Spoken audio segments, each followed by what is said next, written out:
Supreme court की जानिब से समाजवादी पार्टी लीडर आजम खान को बड़ी राहत मिली है। सुप्रीम कोर्ट ने इलाहाबाद हाई कोर्ट की जानिब से आयद शराइत को खत्म कर दिया है। इलाहाबाद हाई कोर्ट ने आजम खान को मशरूत शराइत पर जमानत दे दी थी।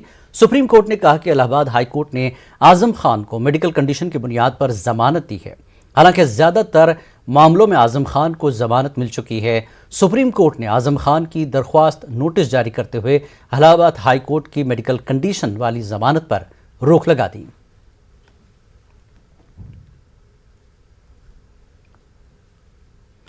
बॉलीवुड अदाकार शाहरुख खान के बेटे आर्यन खान को मुंबई क्रूज ड्रग्स केस में क्लीन चिट दे दी गई है। एनसीबी की चार्जशीट में आर्यन खान का नाम शामिल नहीं है। चार्जशीट में सिर्फ 14 लोगों के नाम शामिल हैं। आर्यन समेत 6 लोगों को सबूत की कमी की वजह से क्लीन चिट दी गई है। इस केस में कुल 20 मुलजमीन हैं, जिनमें से 18 जमानत पर बाहर हैं और 2 अब भी जेल में कैद हैं। जेल के अंदर मौजूद 2 मुलजमीन के नाम अब्दुल शेख और जुनैदू इगवे हैं। चार्जशीट की कुल 10 जिल्दें हैं जो 6000 सफ़हात पर मुश्तमिल है।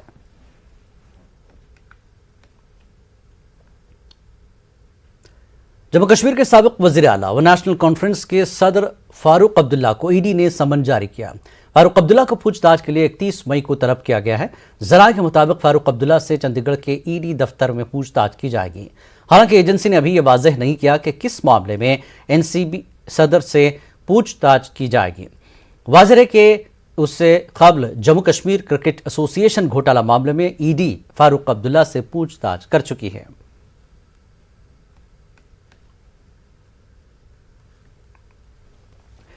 पुलिस ने अमरीन के कत्ल में मुलविस मिलिटेंटों को हलाक करने की बात कही है।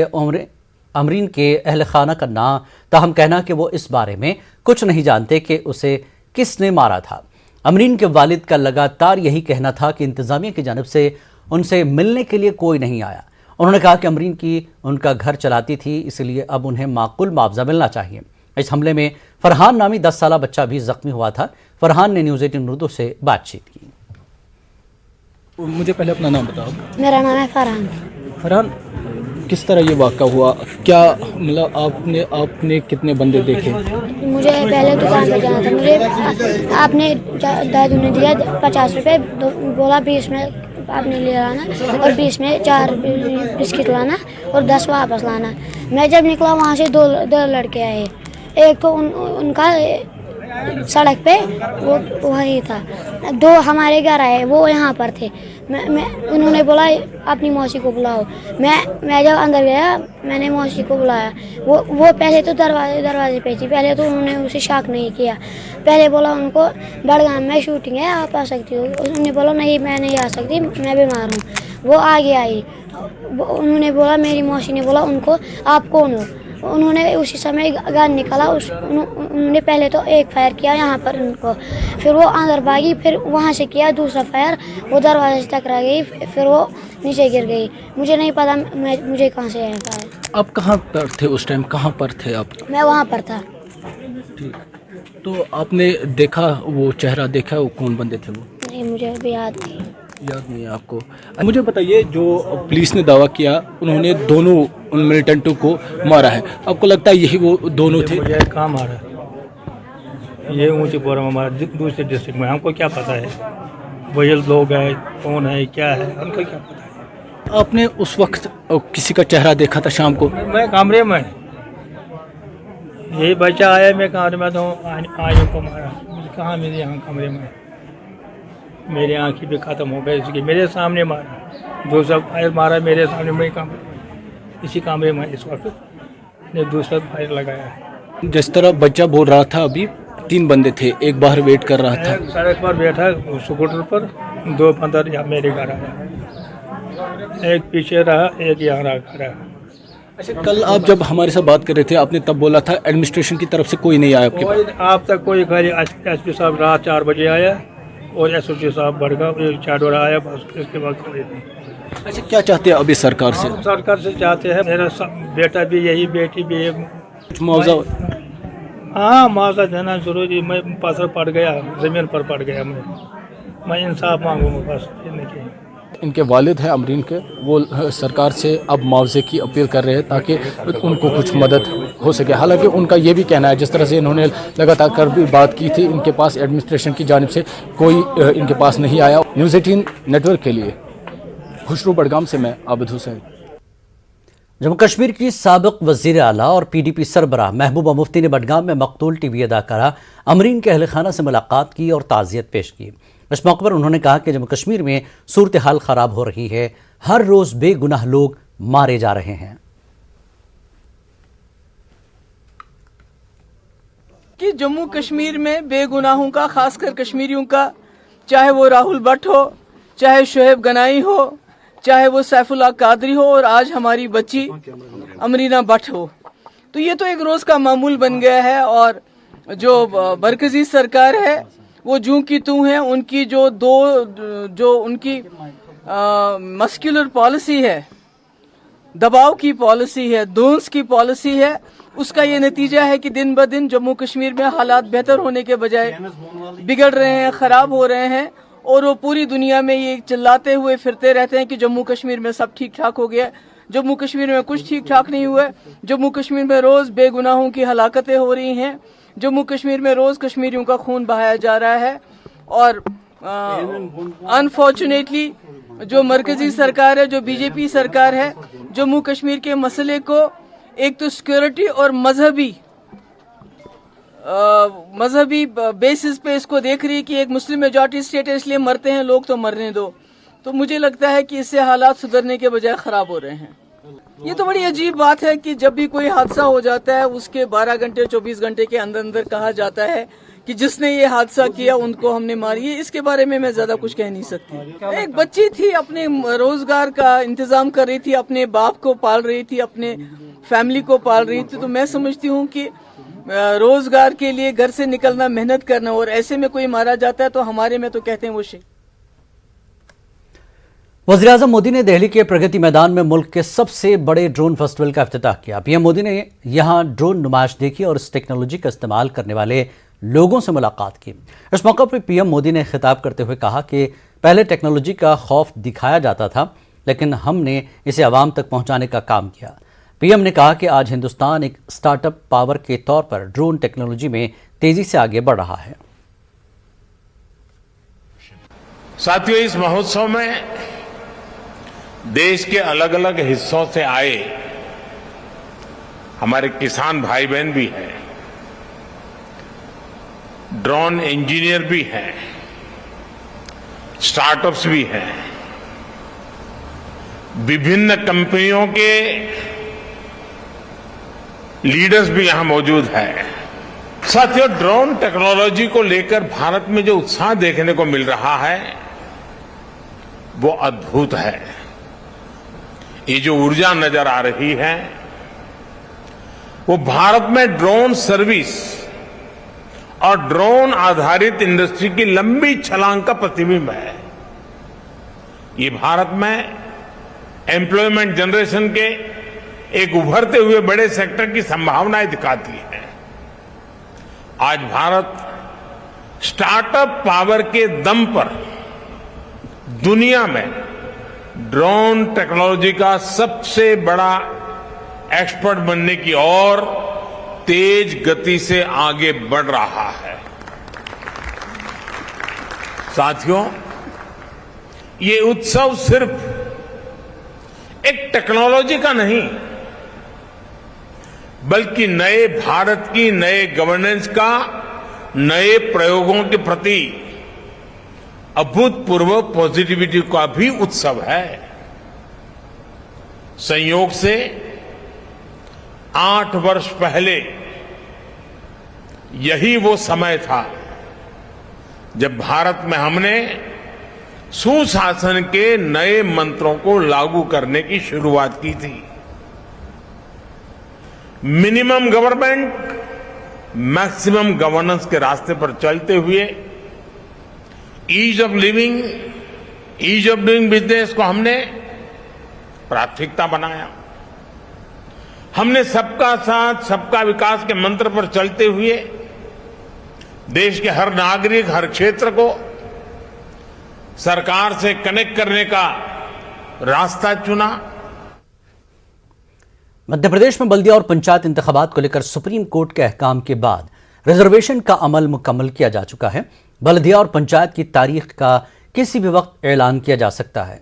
वहीं दूसरी जानिब वोटर लिस्ट में नाम काटने के मामले को लेकर बीजेपी ने इलेक्शन कमीशन से मुलाकात करके उसे दुरुस्त करने का मुतालबा किया। वहीं दूसरी जानिब कांग्रेस ने वोटर्स लिस्ट के मामले में बीजेपी की इलेक्शन कमीशन से मुलाकात को लेकर अपने सख्त रद्दअमल का इजहार किया। कांग्रेस का कहना है कि सूबे में सरकार बीजेपी की है और वोटर लिस्ट से नाम काटने का बहाना बनाकर बीजेपी एक बार फिर इंतखाबात से भागना चाहती है। अभी हमने निर्वाचन आयुक्त महोदय से मुलाकात की है। नगरीय निकाय की जो सूचियां प्रकाशित हुई हैं अभी उनमें भारी विसंगतियां हैं। 5-5, 6-6 हज़ार नाम एक एक विधानसभा में काटे गए हैं। उसका मैंने बूथ वाइज भी उदाहरण हमने दिया है उनको, और काटने का पूछने पर कोई आधार नहीं बताया जा रहा है। कई बार कह रहे हैं वो कंप्यूटर में कट गए हैं, तो आखिर नाम अगर कटे हैं तो उसका आधार बताना ये नियम भी है। तो हमने कहा है कि ये सूचियों को देख लिया जाए कि आखिर क्यों मतदान निष्पक्ष होना है तो मतदाता सूची निष्पक्ष होना जरूरी है। वो सूचियां देखी जाएं, उनमें आपत्तियां जो है उनको ठीक कराई जाए, उनका प्रकाशित करके जनता के लिए एक बार फिर अवसर दिया जाए कुछ दिन का, और फिर फाइनल प्रकाशित किया जाए। बूथों की सूची भी जारी कर दी जाए और बीएलओ जो हैं अधिकृत उसकी सूची भी पब्लिक के लिए भी जारी कर दी जाए, ताकि अगर किसी को कोई आपत्ति है तो वो उसको निराकरण करा सके। आयुक्त महोदय ने हमें विश्वास दिलाया है कि ये सब वो ठीक कराएंगे और उसके बाद ही चुनाव करेंगे। मतदाता सूचियों पर विवाद उठाकर चुनाव को आगे बढ़ाने की जो चाल चली गई है, उससे लगता है कि भारतीय जनता पार्टी घबराई हुई है और उसको अपनी जो है प्रत्याशित हार दिखाई पड़ रही है। अगर जो है मतदाता सूचियों में कोई कमी है तो सरकार किसकी है? ये तो सब बीजेपी नहीं। मुल्क में मजहबी मकामात पर तनाज़े की वजह से मुसलमानों में तशवीश बढ़ रही है। साबिक एमपी मोहम्मद अदीब ने कॉन्फ्रेंस के दौरान कहा कि अब आइन को बचाने की ज़रूरत है। ऐसा फार्मूला बनाया जाएगा जिससे शरपसंदों के खिलाफ आवाज़ उठेगी और इसके लिए सभी मज़ाहिब के लोगों को शामिल किया जाएगा और उन्हें एक प्लेटफॉर्म पर लाया जाएगा। ताजमहल और ये कुतुब मीनार, इसका तो कोई ख़तरा नहीं है। यहाँ से आमदनी होती है, आप समझ लें, ये करोड़ों रुपया कमाते हैं। मस्जिदों का नाम इसलिए ले रहे हैं कि पोलराइजेशन हो। अभी तक कोई ऐसा प्लेटफॉर्म नहीं है जो इनसे लड़ सके। जो हमारा सेकुलर हिंदू है उसको भी देशद्रोही बता दिया है। हमारे जो क़यादत है वो जमातों के पास है। पिछले मोदी के आने के बाद जमातों ने आज तक एक भी प्रोग्राम नहीं किया, एक बार भी प्राइम मिनिस्टर या होम मिनिस्टर या कहीं जाने की हिम्मत नहीं करी। इस बेचैनी के बाद ये जो हजरात खड़े हुए पूरे हिंदुस्तान से कि भाई हम एक प्लेटफॉर्म बनाएंगे और सेकुलर हिंदुओं जिनको हमारी ज़रूरत है हम उनकी सपोर्ट करेंगे और हमें जिनकी ज़रूरत है वो हमें सपोर्ट करें, फिर ये तमाशा बंद होगा। नहीं तो ये बंद होने वाला नहीं है, क्योंकि हुकूमत इसकी सरपरस्ती करती है, इसमें कहने में कोई दो शुबे नहीं। दरअसल ये इश्यूज़ वो हैं जो बहुत पहले से उठाए जाते रहे हैं, उनकी प्लानिंग का हिस्सा है। फ़िरका परस्त ताकतें ये चाहती हैं कि हम इन इश्यूज़ में उलझ कर रह जाएं। कल तक कुछ और इश्यूज़ थे, उनको हल करने के बाद अब कुछ नए इश्यूज़ और लाए गए हैं ताकि हम अपने असल मुद्दों से भटक जाएं, सरकार भी अपने असल मुद्दों तक लोगों से भटका सके और यही मजहबी बुनियादों पर मुल्क को बांटने और राज करने का काम किया जा सके। हम इससे अवाम को बिल्कुल दूर ले जाएंगे। आप सोच सकते हैं, दरगाह हज़रत ख्वाजा मोइनुद्दीन चिश्ती जैसे दरगाह पर अगर इस तरीके की बातें और लांछन लगने लगेंगे तो फिर इस मुल्क में बच क्या जाएगा। ताजमहल जैसी इमारत को मजहबी नज़रों से देखा जाएगा तो तो फिर मैं नहीं समझता कि फिर नेहरू और गांधी का ये देश बच सकेगा।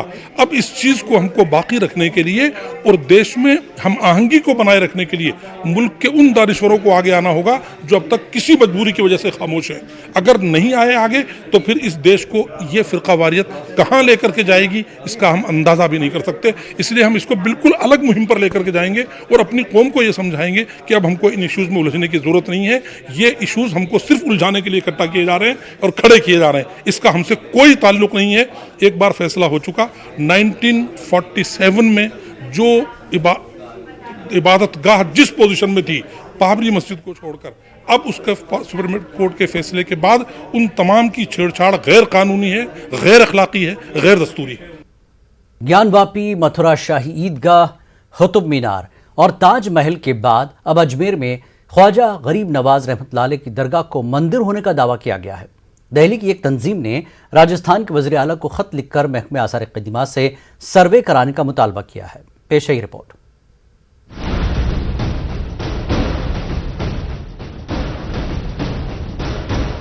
मजहबी व तारीखी मकामात पर दावा पेश करने का गोया फैशन बन चुका है।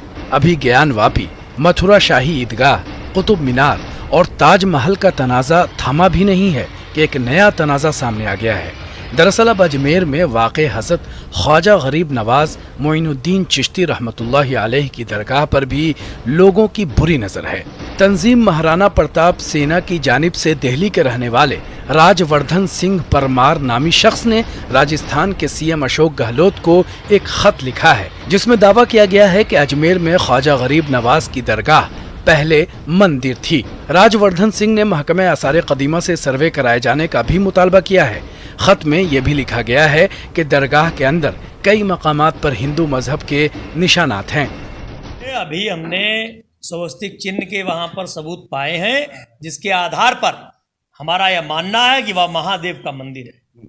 ये जांच का विषय है। इसकी जांच राज्य सरकार और केंद्र सरकार करे 1 सप्ताह के अंदर, और अगर नहीं करती है तो महाराणा प्रताप सेना का संस्थापक होने के नाते अपने 2 लाख समर्थकों के साथ वहां पर जाकर स्थिति का जायजा भी लेंगे और सरकार को, जो कांग्रेस की भ्रष्टाचार सरकार है, उसको उखाड़ने का काम भी महाराणा प्रताप सेना राजस्थान राज्य में करेगी। हिंदुओं का देश है और यहाँ एक मजार नहीं, एक कबार नहीं, एक ताजमहल नहीं, यह जितनी मुगल शासकों की रोडे, कॉलोनियां और ऐसे मकबरे और तमाम जो विषय हैं वो सारे महाराणा प्रताप सेना ने उठाने का संकल्प लिया है। दरगाह की अंजुमन कमेटी ने इस शोशे और दावे को सिरे से खारिज कर दिया है। अंजुमन के जिम्मेदारों का कहना है कि इस तरह के दावे और मुतालबात की गंगा जमनी तहजीब को बिगाड़ने के लिए और मुल्क में नफरत का माहौल पैदा करने के लिए किए जा रहे हैं। बारगाह गरीब नवाज ख्वाजा मोइनुद्दीन चिश्ती रहमतुल्लाह के सज्जादा नशीन साहब के बिहाफ पे उनके जानशीन की हैसियत से इस जो भी ट्वीट हुआ इसको सख्त मजम्मत करता हूँ, इसको कंडेम करता हूँ। गरीब नवाज का दरबार 800 सालों से गंगा जमनी तहजीब का एक बहुत बड़ा गहवारा रहा है और इस दरबार में मुसलमानों की नहीं लाखों करोड़ों हिंदू और दूसरे मज़हब के लोगों की भी आस्था जुड़ी हुई है। इस दरबार से हमेशा मोहब्बत और अमन का पैगाम दिया गया है। जिस किसी ने भी ये सब ट्वीट किया है वो नाकाबिल बर्दाश्त है और इसको हम सिरे से खारिज करते हैं। ये आज ही नहीं है, आज दौर के अंदर रोज़ एक न एक बयान, कभी मस्जिद के लिए, कभी कुतुब मीनार के लिए, कभी ज्ञानवापी के लिए, कभी किसी के लिए इस तरह बयान है और ऐसा लग रहा है कि ऐसे बयान आते रहेंगे। इसमें किसी मज़हब से कोई ताल्लुक़ नहीं है। न मैं समझता हूँ कोई आदमी ऐसा मजहबी या धार्मिक आदमी है जो इस तरह के बयान देता है, बल्कि मज़हब और धर्म के नाम पर अराजकता फैलाने की मुल्क में बात करते हैं। 800 साल से लेके आज तक अगर कोई चिन्ह यहाँ पर होता या कुछ होता तो कोई तो सवाल उठाता। आज अचानक ऐसी क्या बात हो गई? ख्वाजा साहब का दरबार है, सबके लिए खुला हुआ है और सब यहाँ पर बिना किसी भेदभाव के यहाँ पर आते हैं और क़यामत तक आते रहेंगे।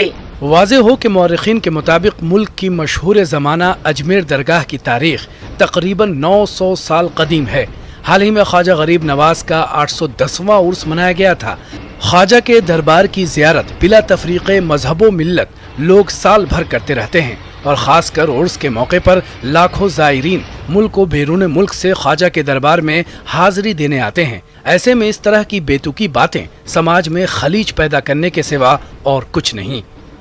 न्यूज़ 18 उर्दू के लिए अजमेर से तनवीर हुसैन की रिपोर्ट। राज्यसभा इंतखाबात से पहले राजस्थान कांग्रेस में इख्तिलाफात बढ़ते जा रहे हैं। बेगू एमएलए राजेंद्र भदौड़ी के इल्जामात और यूथ कांग्रेस के रियासती सदर गणेश के इस्तीफे को लेकर पार्टी पहले ही मुश्किल में थी। रियासती वजीर खेल अशोक चंद्रा ने इस्तीफे की पेशकश ने रही सही कसर पूरी कर दी है। अशोक चंद्रा ने अपने ट्वीट में सीधे तौर पर वज़ीर आला के सेक्रेटरी पर उनके कामों में मदाखलत का इल्ज़ाम लगाया। उन्होंने कहा कि उनके तमाम महकमों का चार्ज सीएम के सेक्रेटरी कुलदीप रांका को ही सौंप दिया जाए। चंद्रा के इस ट्वीट के बाद कांग्रेस के अंदर हलचल मच गई है। अपोजिशन बीजेपी भी तंज कर रही है।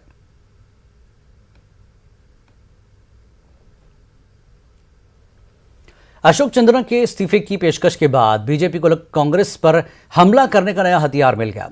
बीजेपी इसे 2023 का रुझान करार दे रही है। आज ऐसी परिस्थिति है कि एक मंत्री को ये कहना पड़ा कि मुझे इस जलालत वाले पद से और मुक्ति दिलाएं, तो इतनी बड़ी बात कही है, तो मुझे लगता है कि ये सामान्य बात नहीं है। पर दुर्भाग्य है राजस्थान की जनता के कि उनको एक ऐसी सरकार मिली है जो पिछले 3 वर्षों में अंतर्कलह, अंतर्विरोध या आपसी झगड़े के अलावा न गवर्नेंस है, न कानून व्यवस्था है, न किसी तरीके का विकास है। कुल मिलाकर राजस्थान की जनता को उसी तरीके से ठगा गया जैसे किसानों और बेरोजगारों को ठगा गया। देखिए, अशोक गहलोत ये दूसरी ऐसी सरकार है इनकी तीसरे कार्यकाल के बाद में कि जब ये अल्पमत की सरकार का नेतृत्व कर रहे हैं, और ऐसा लगता है कि पार्टी के भीतर भी वो भरोसा खो चुके हैं। तीसरी बात ये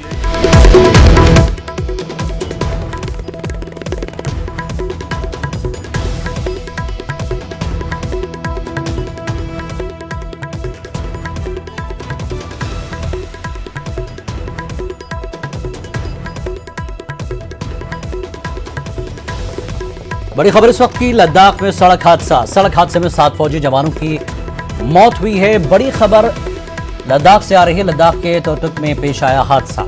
लद्दाख के तुर्तुक में पेश आया बड़ा हादसा। 7 फौजी जवानों की मौत हुई है सड़क हादसे में। लद्दाख से बड़ी खबर इस वक्त की। लद्दाख में सड़क हादसा हुआ है। 7 फौजी जवानों की मौत हो गई है इस सड़क हादसे में। लद्दाख के तुर्तुक में पेश आया सड़क हादसा। तो बड़ी खबर इस वक्त की लद्दाख से। लद्दाख में सड़क हादसा हुआ है जिसमें 7 फौजी जवानों की मौत हुई है सड़क हादसे में। लद्दाख में सड़क हादसे में 7 फौजी जवानों की मौत हुई है। और मजीद जानकारी के लिए बात करते हैं हमारे नुमाइंदे मनोज इस वक्त हमारे साथ जुड़ चुके हैं। मनोज, कल क्या अपडेट आप दे रहे हैं? 7 फौजी जवानों की मौत की खबर है। जी हाँ, बिल्कुल जिलानी, हमारे पास जो इतलात मौसूल हुई हैं उसके मुताबिक एक फौजी गाड़ी जो है जिसमें ये बताया जा रहा है कि 26 के करीब जवान उसमें सवार थे और तुर्तुक के पास इस गाड़ी का हादसा पेश आया है जिसमें 7 फौजी जवानों की मौत की खबर सामने आई है। और बाकी जो लगभग 2 दर्जन से ज्यादा जो फौजी हैं वो उसमें जख्मी हो गए हैं, जिन्हें हॉस्पिटल ले जाया जा रहा है। और ये कोशिश की जा रही है कि वहाँ जो रेस्क्यू ऑपरेशन है उसमें इंडियन एयरफोर्स से भी मदद मांगी जा रही है ताकि जो फौजी जवान इसमें जख्मी हुए हैं उन्हें बेटर जो इलाज मुआवजे के लिए बाकी हॉस्पिटल तक पहुंचाया जाए। फिलहाल वहाँ रेस्क्यू ऑपरेशन चल रहा है और ये जो हादसे की वजह क्या है उसके बारे में अभी कहा नहीं जा रहा है, लेकिन ये इतला जरूर हमारे तक पहुंच चुकी है कि इस सड़क हादसे में 7 जवानों की मौत हुई है, जबकि 19 के करीब दीगर जवान जो इसमें सवार थे वो जख्मी हो गए हैं, जिनमें से कुछ की हालत नाजुक बताई जाती है। जी, बहुत बहुत शुक्रिया इस अपडेट के। तो बहरहाल लद्दाख में सड़क हादसा हुआ, जैसा कि मनोज कोल बता रहे हैं कि वहाँ पर जो है सेना के लोग अस्पताल पहुँचा रहे हैं। 7 फौजी जवानों की मौत हो गई है सड़क हादसे में। 20 लोग के तकरीबन जख्मी हो गए हैं। खबरनामे में फिलहाल इतना ही। आदाब।